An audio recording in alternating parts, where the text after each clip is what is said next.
Šī lieliskā kompānija Šipsī un Marts Pujāts ir Siguldā, jo Elīna Gruzniņa, talantīga, skaista un, manuprāt, neatlaidīga vokālās studijas Siguldiņa vadītāja ir viņus sasaukus kopā, lai radītu šo albumu. Un lūdzu pa vienam, kas ir šis albums? Albums saucās Dienas darbi un ir tapis par godu vokālās studijas Siguldiņa 10 gadu jubilejai.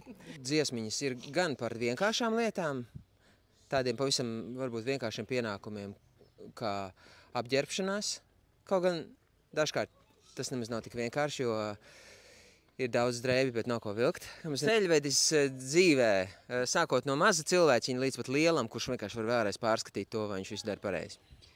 Teksta autors. Cik ilgā laikā top albumam, bērnu albumam teksts? Bet godīgi. Jā, godīgi. Stundiņās.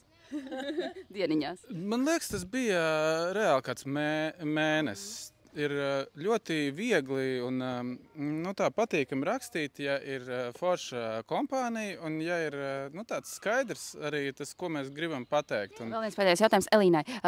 Ko tas prasīja no teviņa? Pasaka dažos vārdos, kas laiks, nauda, viss kopā. Cik sirmas matu tu slēdz šīs saprītas? Brīnišķīgas emocijas, noteikti. Tās ir brīnišķīgas emocijas kopā ar seniem skolas biedriem radīt kaut ko tādu jaudīgu un paliekošu, kas noteikti, es ceru, ka katrā mājā klausīsies šo albumiņu. Ja nav aparāts, tad varēs Spotifyā, YouTube paklausīties. Tā kā, es domāju, mēs esam paveikuši skaistu darbu kopā. Un Martam un Jānītim jau šis nav pirmais tāds projektiņš sadarbības. Tā kā, bet mums nav pēdējais savukārt. To es arī novēlu. Jo darbu ļoti daudz, es domāju, ka turpinājums sekos. Nu jā, varbūt, ja kāds nav pamanījis un nezina to, mēs esam klases biedri. Mēs kādreiz mācījāmies vienā klasē, un man liekas, tas to visu padara vēl 2 tik skaistu, 3 tik skaistu. Klases biedri rada saviem bērniem albumus.